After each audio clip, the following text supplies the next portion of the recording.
Muchas bendiciones y bienvenidos a los alumnos de la Escuela de Liderazgo, Vida y Poder. En esta oportunidad vamos a continuar con nuestra clase número 8 del curso Dones y Frutos del Espíritu Santo. Importante recalcar que estos dones han sido dados para la capacitación del cuerpo de Cristo. Y en Efesios 4, 11 y 12 se hace un énfasis que es muy importante. Y para comenzar este capítulo, como de una manera introductoria, yo quisiera que nos enfoquemos en el hecho de que aunque es el Espíritu Santo que reparte los dones y las capacidades para cumplir el propósito de ser de la iglesia, jamás debemos desenfocarnos en que toda la Trinidad siempre trabajará a favor de la iglesia, a favor de la formación, la edificación y el cumplimiento del plan de salvación dentro ahora de la iglesia, heredera no solo de la autoridad de Cristo, sino también heredera de esa misión de compartir el plan de salvación. Bien, dicho esto, podemos leer Efesios 4, 11 y 12, dice, y él mismo, aquí hay un énfasis en Jesús, constituyó a unos apóstoles, a otros profetas, a otros evangelistas y a otros pastores y maestros, a fin de capacitar al pueblo de Dios para la obra del servicio, para edificar el cuerpo de Cristo. En la ilustración del cuerpo de Cristo como el lo que significa la iglesia, la palabra del Señor es muy enfática en relación a que hay un propósito, hubieron propósitos, hubieron fines a favor de la iglesia para que el Señor pudiera constituir estos que llamamos los 5 ministerios. Entonces, no es para vanidad propia, no es porque tal vez sea un premio que alguien se merece por portarse bien, absolutamente. Y tampoco es para el beneficio de la persona llamada, tampoco es para que ella pueda sentirse un ser superior. Al contrario, creo que es muy específico el Señor, fue muy específico el Señor Jesús cuando habló acerca de los mayordomos fieles. Y él dijo al mayordomo fiel, y le va a decir, bien, mayordomo fiel y prudente, entra al gozo de tu Señor, mientras que aquellos que no trabajan efectivamente y no dan fruto, entonces el Señor los iba a llevar, a mandar, dice, a las tinieblas de afuera, ¿no? Y entonces, ¿para qué constituyó Jesús a los ministros, a los ministerios? Claramente aquí tenemos una lista para preparar el pueblo de Dios para las obras del servicio. No es para siempre estar enseñando yo, para ser siempre yo. Recordemos, la vida es muy corta y Dios está pensando en que la siguiente generación, los que van a venir después de nosotros, también deberían estar preparados. Nada peor le ocurrió a Israel después de Josué, sino fue que él no preparó líderes, de manera que el pueblo sufrió mucho por la falta de liderazgo. Entonces, ¿cuál es el propósito de los ministerios? Preparar al pueblo de Dios para las obras del servicio. 2, edificar el cuerpo. La iglesia tiene el gráfico de un cuerpo que va desarrollándose, que va fortaleciéndose. Primero es niño, luego es adolescente, luego es un joven y luego ya empieza la edad adulta y luego la vejez. Entonces, la iglesia, ¿no? Aunque siempre debería estar en esa edad adulta fuerte, pero la verdad es que la iglesia tiene que caminar, ¿no? Respetando ese crecimiento normal y natural que tiene un cuerpo. Luego traer el cuerpo a la unidad de la fe. un ministro que tiene problemas de alma, de autoestima, que está preocupado por su valor, por su posición, porque él es líder, porque quien manda, quien es superior, siempre va a tener problemas, porque el líder, el verdadero llamado de Dios, sabe que debe traer, debe convocar, debe guiar a la iglesia a la unidad de la fe. ¿Ok?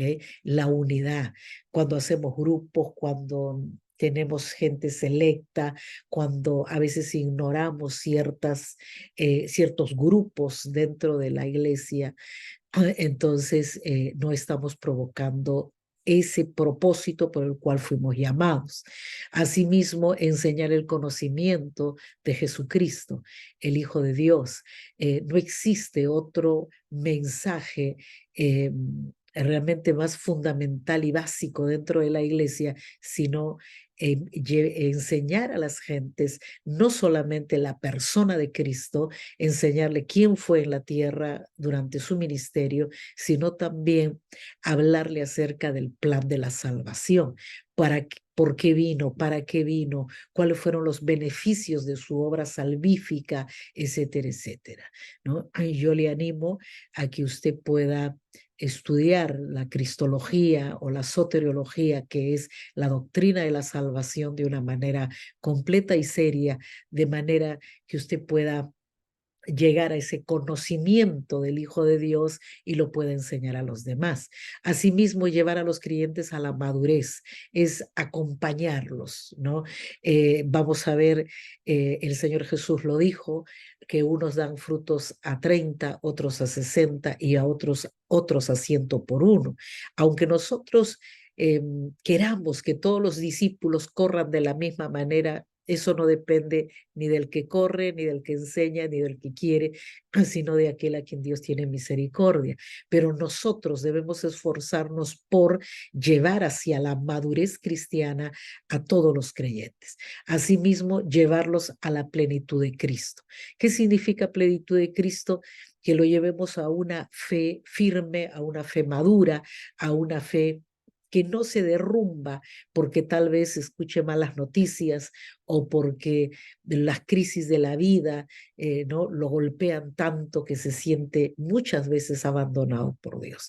Cuando hablamos de la plenitud de Cristo, vamos a llevar a ese discípulo a lo que llamamos el equilibrio, la soberanía de Dios, que siempre estará sobre la comodidad y lo que el ser humano llama triunfo, ¿no? O llama éxito.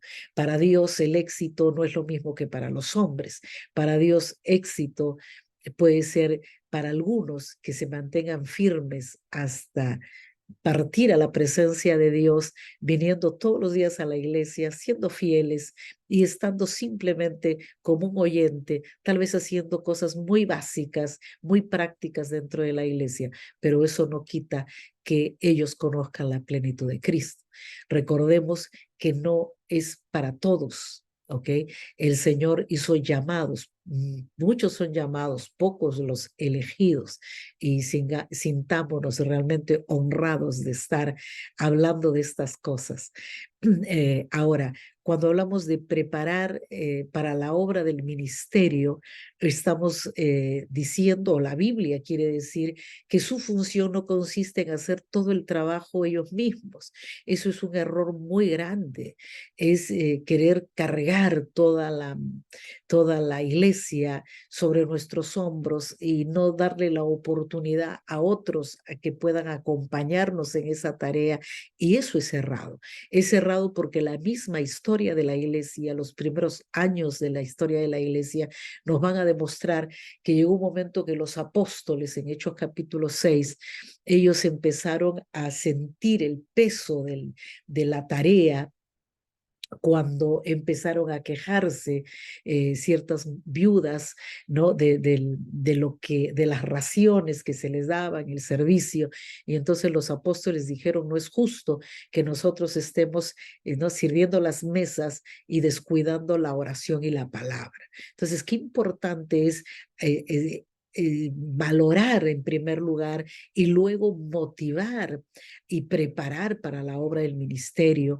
Yo tengo, gracias a Dios, bastante alegría en el corazón de ver a mis hermanos, tanto en la iglesia de Lima como aquí en Milano, ver cómo los diáconos, ¿no? La gente de servicio comienzan a predicar, comienzan a ser líderes de grupo, ellos van desarrollándose, la mayoría de ellos temblaban ante un micrófono, pero ahora son, ¿no? Aquellos que dirigen cultos, que hacen la tarea, ¿no? La tarea gloriosa del ministerio, pero felices y contentos de saber que Dios los llamó al servicio, a servir a los santos. Entonces, es importante que logramos entender que los ministerios no son como sargentos, como, ¿no? A mí recuerdo siempre a mi tío Carlos, cuando venía a visitarnos a la iglesia y en la Avenida Brasil, en la cuadra 14, él decía que yo era la madre superiora, ¿no? Y tal vez porque tenía esa actitud, ¿no? De ser como un pequeño sargento dando instrucciones a todo el mundo. Y creo que luego en la vida uno se va dando cuenta y va madurando, ¿no? Y en esa madurez nos damos cuenta que no somos capataces, no somos sargentos ni instructores que le dan órdenes a la gente sin considerar su corazón, sin considerar realmente nuestras palabras o nuestras maneras. Y esas cosas nos las enseña y nos da el ejemplo nuestro Señor Jesús, que siempre trató con respeto y con mucho amor, aún en medio de las correcciones, ¿no? Como a Pedro, después de esa terrible negación, de esa traición de Pedro, el Señor Jesús es como que lo ignora, ¿no? Y le dice, anda, ¿no? Sirve a tus hermanos. Vamos, continuemos, ¿no? Yo todavía creo en ti, yo creo que tú eres una pieza clave en la formación de mi pueblo, de ese pueblo precioso que él llamó su novia, su esposa, la iglesia, y a la cual le ha prometido que él va a regresar para llevársela a su presencia. Entonces es importante entender que hemos sido llamados a entrenar a los creyentes para ser soldados poderosos en un ejército que no es un ejército humano. Qué tremendo es ver al ejército de Israel, ¿no? Qué poderoso ejército, qué manera, qué tácticas, qué manera de no estar preocupado en lo que la opinión pública diga o las presiones que puedan poner otras naciones. Ellos tienen un plan claro, ellos saben que deben ir a rescatar a sus rehenes, ¿no?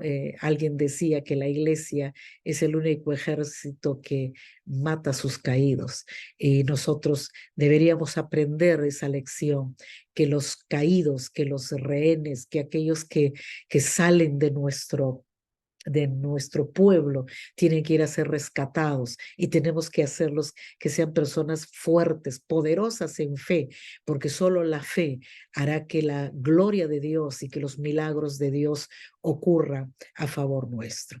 Los 5 ministerios funcionan juntos. No existe el llanero solitario dentro del cuerpo de Cristo. Todos los ministerios son preciosos, todos los ministerios son necesarios. Todos los 5 ministerios a menudo, dice aquí nuestro manual, son comparados con la mano humana, ¿no? Es como que no podría esta mano tener la fuerza necesaria para poder hacer todas sus labores si uno de los dedos, ¿no? Cayera en inutilidad. Hace, bueno, pocos meses, tal vez un par de años, sufrí de una, no sé cómo se llama, tendinitis. Y hermanos, estos dedos, los dedos gorditos, me dolían. Y comenzó un dolor tremendo en las manos y como gráfico les puedo contar que el dolor era tan intenso y venía desde aquí, desde la muñeca hasta la última terminación del dedito gordo, y yo me acuerdo que era incapaz de agarrar una cuchara, incapaz de poder cargar algo, que llegó un momento que me tuvieron que dar de comer en la boca ¿no? Yo no podía usar mi mano simplemente porque este dedito gordo estaba sufriendo problemas el tendine, sí, espero que se diga así en español, ¿no? El tendón o los tendones, y la tendinitis me afectó tanto, tanto que no pude, durante varias semanas, no pude realmente hacer mis labores normales, y en ese momento me di cuenta qué necesario y qué importante es poner atención a lo que significa la unidad del cuerpo de Cristo, que el Señor y el apóstol Pablo, de una manera tan sabia, nos pone un ejemplo tan práctico, ¿no? Qué importante es entender que el apóstol es el pulgar que trabaja con todos los demás, ¿no? Alguien, creo que en algún momento les he compartido que yo tenía muchos cuestionamientos en relación a lo que era un apóstol. Entonces había visto esos modelos de soberbia, ¿no? de, de supremacía, de sentirse, ¿no? Dios mío, no sé, un ser elevado de la tierra que la verdad no casaba ese modelo del super ministro, del superapóstol, con el ejemplo de nuestro gran apóstol que vino a servir a la humanidad, nuestro Señor Jesús. Entonces, me costaba hasta que alguien, un apóstol en Argentina, estábamos ahí en un congreso, nos había invitado la profeta Verónica y fuimos con la pastora Rosa. Y nunca me voy a olvidar la profeta Mirta de Ruta. Nosotros estábamos atrás, mojadas, nos habíamos perdido todo el día y llegamos justamente a la hora de la administración. Ella nos llamó y o sea, a mí me abrió eh, la cabeza, por decirlo de alguna manera, y me dio la respuesta a algo que siempre era un dolor en nuestro corazón. Y aparte de esa palabra, cuando fuimos a cenar, eh, este apóstol que estaba ahí dentro de los pastores, evangelistas, maestros, los profetas, me invitaron a a sentarme al lado de él y hacerle preguntas. Y entonces yo tenía la pregunta de las preguntas: ¿qué significa ser apóstol? Y él me dijo simplemente esto: es una unción de gobierno. Dios nos da la gracia de poder de presidir y tener, ¿no? Esa capacidad de poder trabajar con y formar a otros ministerios. El profeta es el dedo índice que dice que siempre está ahí, ¿no? Hincando, así dice el Señor, y trabaja más cerca con el apóstol. ¿No? ¿Por qué? Porque cuando uno tiene esa unción de gobierno y necesita entrenar, capacitar, enviar, ¿no? Dios mío, ministrar y de alguna manera mostrar el ejemplo de lo que significa la obra del ministerio, definitivamente necesitamos mucha dirección. Y aunque el Señor le da al apóstol mucha revelación y eh, tiene activos los diferentes dones del Espíritu en diferentes momentos, pero tener cerca a un profeta realmente da paz.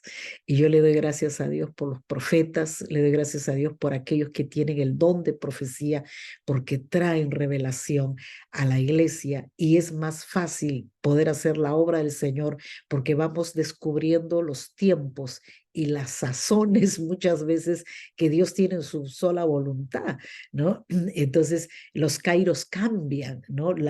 El tiempo que vive la iglesia va cambiando según el plan profético de Dios, y entonces necesita el apóstol.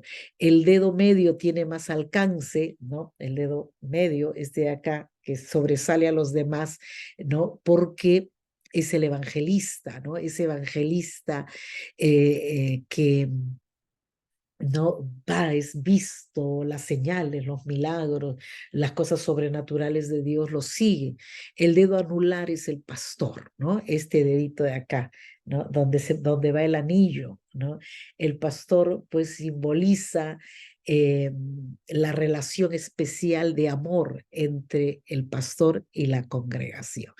Y yo siempre me preguntaba por qué, eh, Dios mío, por qué yo no era capaz de tener mucha paciencia a las personas que siempre querían, ¿no? O Dios las había llamado a ser solo ovejitas y era muy impaciente. Y a veces yo lloraba y le decía, Señor, dame amor, porque no entiendo, ¿no? Hasta que en los años Dios ha formado un corazón de pastor, pero qué importante es los pastores en la iglesia, esos pastores que van, visitan, que siempre están contando las ovejas, esos pastores que están preocupados por no perder ninguna oveja, que siempre están dejando a veces las 99 para ir a buscar la ovejita perdida. Y a veces, muchas veces la congregación dice, no, pero ya basta, déjelo ahí. No, es el corazón del pastor, es lo que Dios, la unción que Dios le ha dado, y siempre un pastor peleará por su rebaño. Eh, y el dedo meñique es el maestro que trabaja de cerca con el pastor. Dice pastores y maestros, ¿no? Y es muy necesario para mantener el equilibrio doctrinal de la iglesia. A veces los pastores están buscando siempre estrategias y modos y medios para poder, ¿no? Alimentar al rebaño, para poder disipular, para poder hacer crecer el rebaño, que es el llamado del pastor.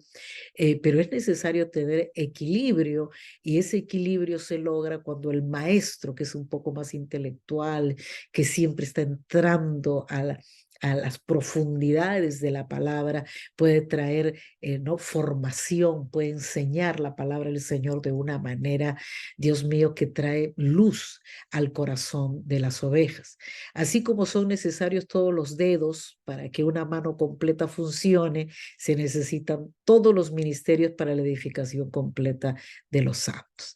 Les he hablado un poquito acerca de lo que es el apóstol, y el apóstol que tiene unción de gobierno y que tiene la capacidad que Dios le ha dado de entrenar a la grey de Cristo, porque Dios le ha dado la gracia de poder fungir, de poder en algún momento, ¿no? Realizar el trabajo tanto del pastor como del evangelista, como del profeta y del maestro, ¿no? No, el apóstol no es un super ungido, el apóstol no es, ¿no? El que lo sabe todo, absolutamente.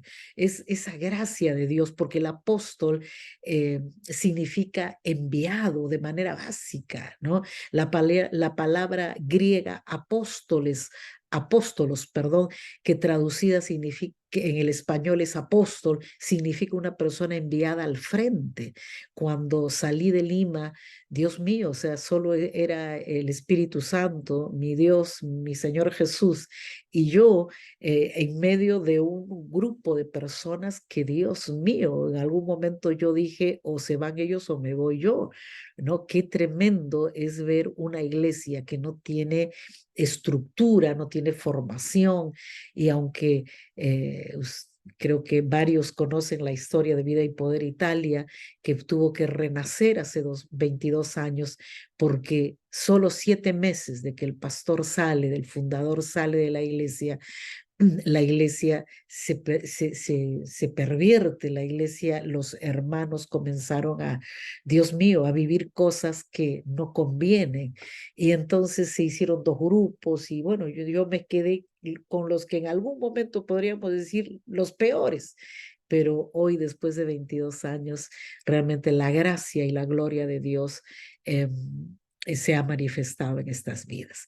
El apóstol, según Romanos 15:20, ¿no? Nos habla acerca de este llamado, que es la habilidad para empezar nuevas iglesias y supervisar su desarrollo. El apóstol tiene una gracia y una unción para entrenar creyentes para el evangelismo, en milagros, en la vida cristiana victoriosa, estableciendo los fundamentos de la iglesia. El apóstol reconoce el llamado sobre ciertos creyentes para los 5 ministerios y entrena a estos creyentes para el ministerio a que Dios los ha llamado. Les digo que esa gracia es una cosa increíble. Yo vivía asustada. Yo digo, pero ¿cómo es que yo adivino adivino, ¿no? El ministerio de las personas. Y luego me di cuenta, porque he aprendido en la práctica a entender qué significa este ministerio apostólico, ¿no? Y Pablo enseñaba diariamente en la escuela de Tirano, dice Hechos 19:9, y fue que todos los que vivían en la ciudad escucharon a causa de eso el mensaje del evangelio, ¿no? Porque el apóstol tiene esa gracia de enseñar, ¿no? También va a fortalecer a las iglesias existentes.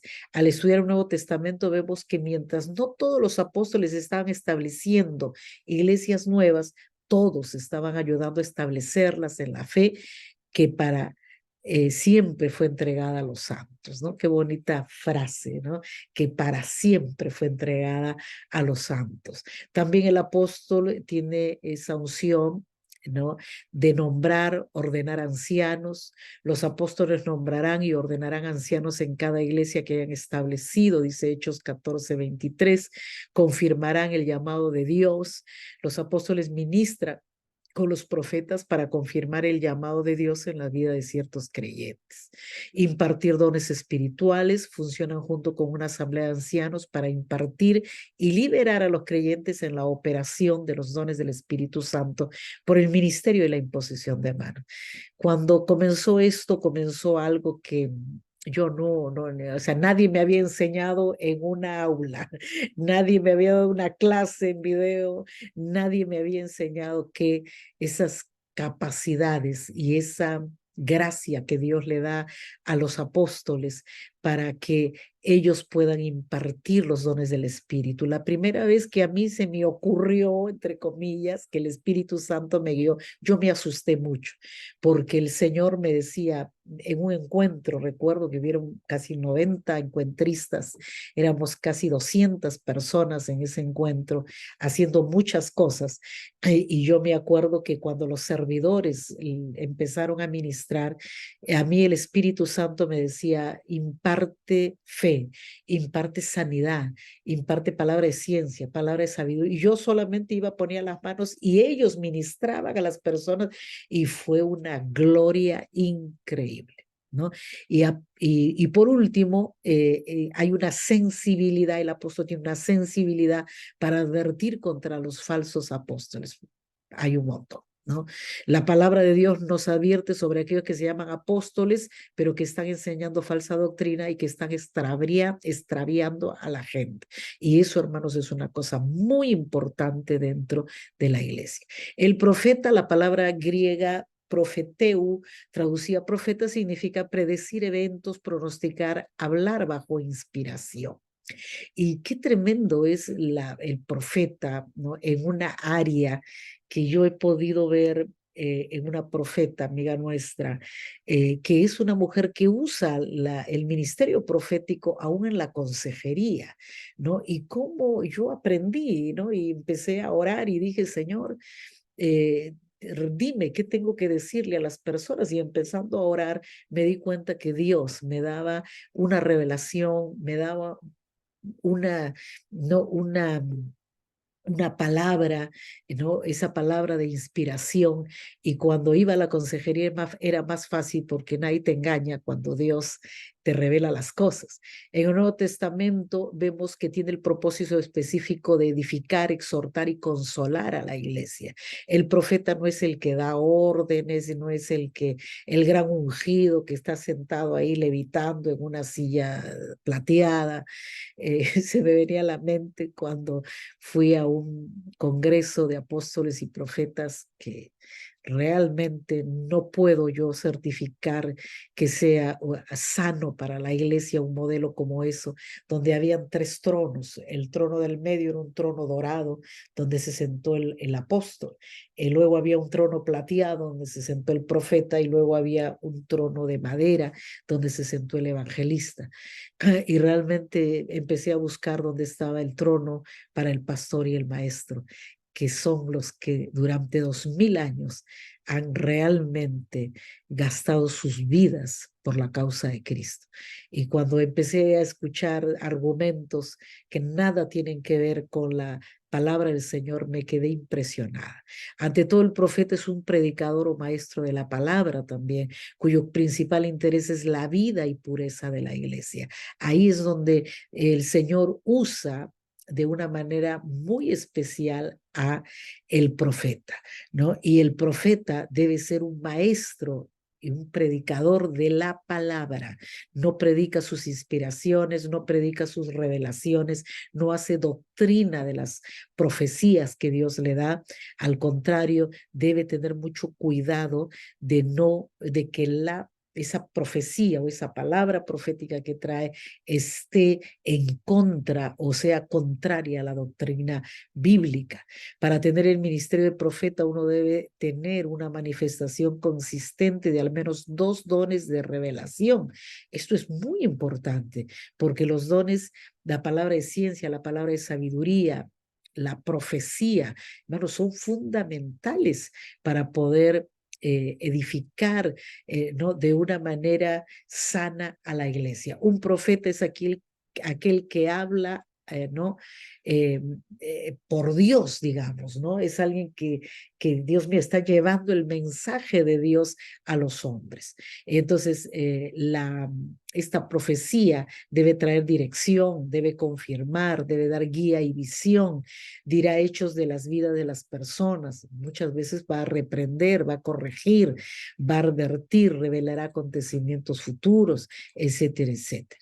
Hace poquito tuve una experiencia bastante interesante sobre ¿no? Esta revelación que Dios pone en la vida, esta revelación profética que Dios pone, ¿no? En el corazón de sus siervos. Y recuerdo que estaba en una consejería con una joven que está pasando una gran tragedia y la pasó por causa de no escuchar al Señor y irse detrás de chismeríos y murmuraciones y perder esa comunión con Dios. Y bueno, mientras ella me contaba su desgracia, su dolor llorando, eh, por ahí pasó otra joven y mientras ella pasa yo veo una escena que me asustó, ¿no? Y mientras ella hablaba conmigo, mi mente, mi espíritu se angustió, entonces mandé llamar a la otra joven y cuando ella regresa le dije, ¿cómo están las cosas en casa? Y entonces cuando me cuenta, me dice, no está muy bien. Y en este momento le dije, sal de ahí porque va a haber una desgracia. Y simplemente le dije esto, cuando esta mujer regrese, regresará, eh, puede regresar con la policía y puede aún decir que tú eres su amante. Eras simplemente una familia donde ella había ido a vivir y cuando la esposa, que ya se le manifestaban ciertos problemas psiquiátricos, se va de la casa, el esposo la bota y efectivamente 3 días después de lo que Dios me dijo a mí, eso fue un domingo, perdón, un sábado, el día lunes, efectivamente la mujer vino con la policía y en ese momento, gracias a Dios, ella me había escuchado parcialmente porque yo le dije, ahora mismo sal, hoy mismo sal de esa casa. Ella sacó un poquito de sus cosas, pero por comodidad se quedó ahí y cuando se manifiesta todo esto, la policía lo primero que hace es decir, ¿y quién es ella? Y en ese momento ella ya estaba con su mochila, estaba con su almohada en las manos y le dice, yo era la fitante, pero en este momento me estoy yendo. Y salió y gracias a Dios se libró de cualquier cosa, porque la prima de esta muchacha, que también la encontraron en la casa cuidando a los niños, ella dijo, tú sabes que ella ya le había dicho al policía que la habían votado porque él tenía un amante. Ahora, se quedó la prima, gracias a Dios, y la hermana se libró. Y ella cuando me vio temblando me dijo, ¿cómo usted sabía eso? No, yo no lo sé, como usted no lo sabe, pero Dios nos habla y Dios nos va a mostrar. Entonces, cuando El ministerio profético está en acción, trae revelación, fortalece, anima y consuela, ¿no? Y también una función del profeta es confirmar el llamado. Los profetas participarán junto con un equipo de ancianos que ministran en confirmar los dones ministeriales e impartir y liberar la operación de los dones del Espíritu Santo. Un profeta ministrará bajo un nivel mayor de unción profética y con mayor detalle y precisión que alguien que está operando en el don de profecía. Una cosa es el don de profecía y otra cosa es el ministerio profético. Pero recordemos esto, nada más debe ser añadido y ninguna profecía debe recibir la misma autoridad que la palabra. La profecía, aún venga del profeta que venga, debe ser así, cernida por la escritura, cernida por la palabra del Señor, y un profeta, como habíamos hablado anteriormente, en el tiempo se va a ver el ministerio. Creo que los dos ministerios que no se pueden percibir rápidamente y no se pueden reconocer rápidamente son el ministerio del apóstol y el ministerio del profeta. Esos son los ministerios que pasan más cernidores, debe pasar mucho tiempo, mucha formación, deben ser personas muy capacitadas en la palabra, en la teología, en la experiencia, en la comprobación de que ese don realmente es un don real, ¿no? Que realmente sea ¿cómo se llama? Comprobado en el tiempo y la experiencia. Asimismo, el profeta trabaja con los otros ministerios. Es importante, el profeta Samuel estableció una escuela de profetas. Deben ser capacitados. Esto ocurre para la protección del cuerpo de Cristo. Aquí usted tiene algunas características más, ¿no? Y juzgando a la profecía, creo que lo hemos hablado. Quiero hablar, antes de terminar este tiempo, sobre el evangelista. La palabra griega evangelistes, traducida evangelista, significa mensajero de buenas noticias. Viene de la palabra griega que se traduce como anunciar noticias o predicar el evangelio. También viene de la palabra querigma, que tiene que ver con la proclamación de las buenas nuevas. Qué importante es tener claro que el evangelista está en las primeras líneas del ejército de Dios. Ellos son los que están en la calle, los que siempre están evangelizando, buscando estrategias evangelísticas, tiene un deseo ardiente por hablar de Jesús a todos los que ve. El evangelista es inconforme, no está conforme en la iglesia, ¿no? Quiere salir, quiere predicar, quiere ver a los perdidos. El evangelista verdadero del Nuevo Testamento no solo está ganando por sí mismo personas para Jesús, sino que está capacitando activamente en el entrenamiento de otros creyentes. Aquí tenemos un evangelista muy inquieto que siempre me está diciendo, pastora, ya me voy, y a cada rato se está yendo, ¿no? Yo le digo, ¿y a dónde te vas? ¿No? Y me dice, tengo que predicar, y ya, tranquilo, ¿no? Tranquilízate. ¿Y dónde van a ir tu esposa y tus hijas? ¿No? Tienes que tener tu cuartel general y salir del cuartel e ir a evangelizar, ir a levantar esas batallas para salvar las almas, pero eso no quita que tú tengas tu cuartel general, que cuando vienes, ¿no? Recibes palabra, se cuida a tus hijos, tu esposa también tiene la oportunidad de servir y sobre todas las cosas puedes venir a recargar las baterías. A veces los evangelistas son muy Superman y eso es un peligro. Felipe es un ejemplo de evangelista en el Nuevo Testamento. Su mensaje era Cristo, la palabra acompañada por señales, maravillas y milagros. Y le recuerdo esto, una manera que tiene la iglesia de ayudar a los evangelistas es no reventando muchos cuetecitos. Tenemos que aprender a mantener a nuestros evangelistas pisando tierra. Yo siempre le digo a los líderes, a los pastores, pastores, a los ancianos aquí, ¿no? Es importante que los ministros del Señor aprendamos siempre a hacer cable a tierra, ¿no? No levitemos siempre, ¿no? Tenemos que aprender a trabajar en la sabiduría, trabajar en la cordura, ¿no? Trabajar en la administración. Si bien es cierto, vivimos una vida de fe, pero esa fe está regulada por la misma palabra que nos habla de sabiduría, nos habla de inteligencia, nos habla de que los planes bien pensados prosperan. ¿Ok? El ministerio del evangelista, cuando está en su iglesia local, su función es mantener la visión del evangelismo local, etcétera. 6 características del evangelista, usted puede leerlo. El pastor, que es mi ministerio favorito, el pastor. La palabra griega poimen, que es traducida, es pastor. Significa alguien que cuida, protege, siempre tiene ahí a la manada los rebaños que guía y alimenta. El pastor es uno de los ministerios más lindos, pero más sufridos, ¿no? El pastor tiene una sensibilidad bastante particular. Y por eso que el pastor se tiene que cuidar mucho en estos tiempos, porque el día de hoy las personas, la iglesia ha cambiado, porque las personas han cambiado. Hoy día ya no hay esa honra, ese respeto, ese, ¿no? Esa capacidad de ser enseñable. Y muchas veces hoy los pastores están sufriendo mucho en su ministerio por causa de que las ovejas no escuchan, las ovejas no respetan, las ovejas condicionan y aún quieren hasta manipular el mensaje del pastor, ¿no? Y las ovejas se engañan y las ovejas, ¿no? Se rebelan porque no hay otro ministerio dentro de la iglesia más paternal que el ministerio del pastor.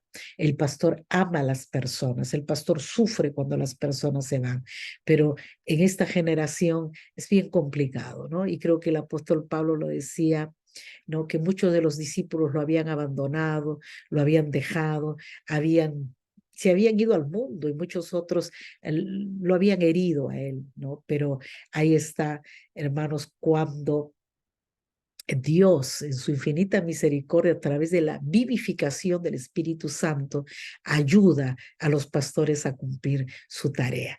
En Hebreos 13, el autor usa 2 términos griegos a referirse al pastor. Egeoumenon, que se traduce como el director, conductor, guía y eh, y guía, ¿no? Y poimen, que se traduce como supervisor y vigilante, señalando su responsabilidad de apacentar la iglesia. Los pastores son los supervisores de la iglesia. No nos gusta, es la verdadcita, la verdad verdadera.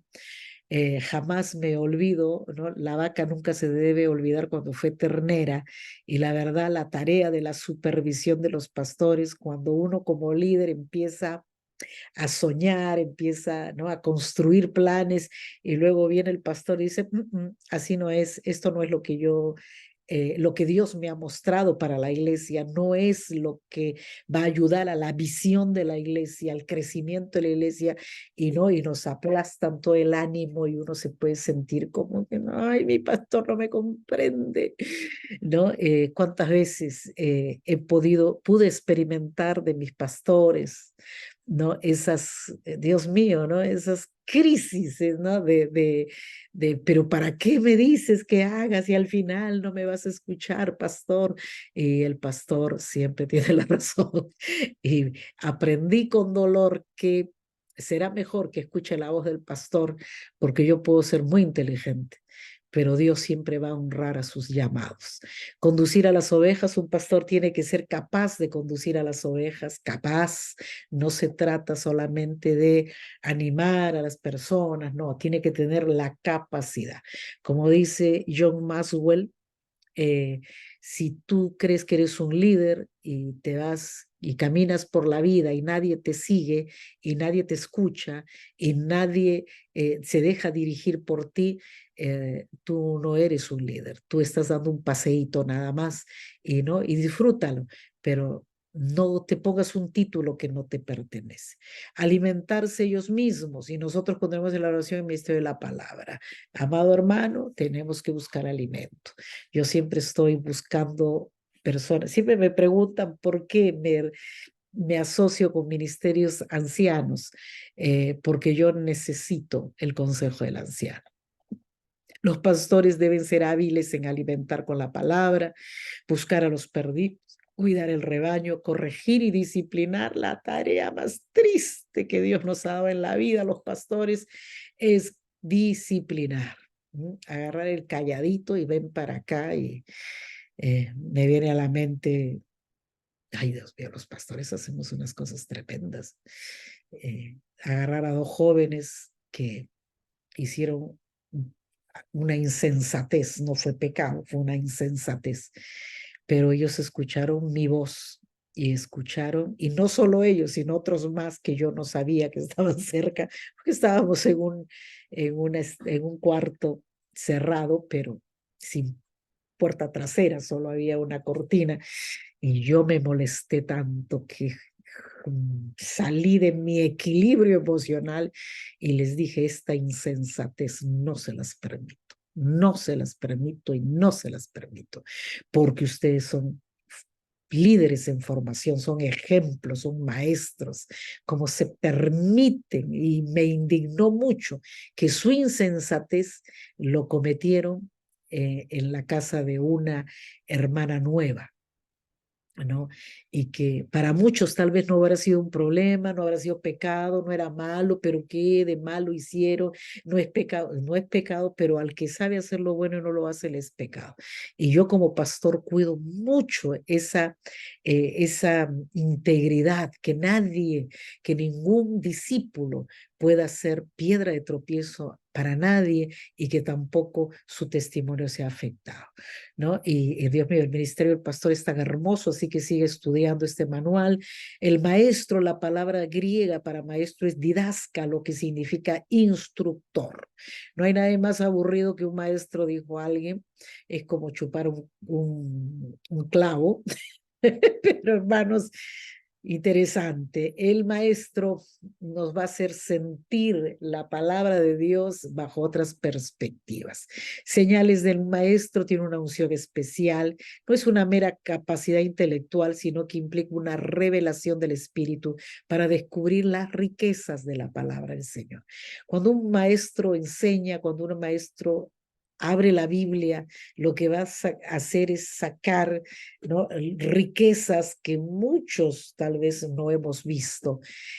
Hace poco, cuando inauguramos la universidad, el campus de la universidad aquí en Milán, Dios mío, escuché el primer curso en la boca del rector, y cuando escuché que la Biblia no decía, él no había encontrado en la Biblia nunca, y él aseguraba que eso no era bíblico, y era que los cristianos leyeran la Biblia. Y cuando yo escuché cómo que los cristianos no deben leer la Biblia, él dijo, nunca Jesús dijo que se leyera la Biblia. Y yo me quedé, pero así como una piedra. Y él agarró y dijo, él nunca dijo que la leyeran, él dijo que la escudriñaran, que estudiaran la palabra, que la meditaran. Ay, ahí me quedé tranquila, pero qué tremenda cosa que nunca se me había ocurrido, nunca se me hubiera venido a la cabeza, no lo hubiera pensado así, pero el maestro hace esas cosas. El maestro tiene un espíritu enseñable, es una persona humilde, y así como está apta para enseñar, también siempre está dispuesta a ser enseñado, a aprender. Es dependiente del Espíritu Santo, habla con autoridad, sabe que tiene autoridad de la palabra para enseñar. Recordemos al gran Maestro Jesús, que su palabra, y la gente lo decía, él habla como si tuviera autoridad. Los maestros exitosos se multiplican, hacen otros maestros, son estudiantes acérrimos de la palabra, siempre están enseñando, enseñando, enseñando, enseñando. Es preciso, ¿no? Debe ser capaz de aplicar la palabra a cada situación de la vida. Hermanos, qué tremendo es el ministerio y los ministerios hermosos que cada uno de nosotros debería valorar este año, en el año 2023, año de activación. Es como que Dios nos dirigió a maestros. Estuvieron el pastor Chacón, Hilario, estuvieron el pastor Cobos, estuvo 2 veces el doctor Henry Álvarez, estuvieron muchos maestros en esta casa que bendijeron grandemente, porque el pueblo de Dios solo se puede activar con el conocimiento y la revelación de la palabra. Bien, eso es todo por hoy. Que Dios los bendiga y les dé sabiduría y cada uno de ustedes pueda estar contento con esa revelación que Dios le ha dado. Haga su tarea, por favor, y sirva a tiempo y fuera de tiempo. Y descubra su ministerio. Comience lavando los baños, comience haciendo algo y luego el Señor le dirigirá hacia ese llamado y a esos dones y esas capacidades que Él ha repartido en su cuerpo. Que Dios lo bendiga. Paz de Dios.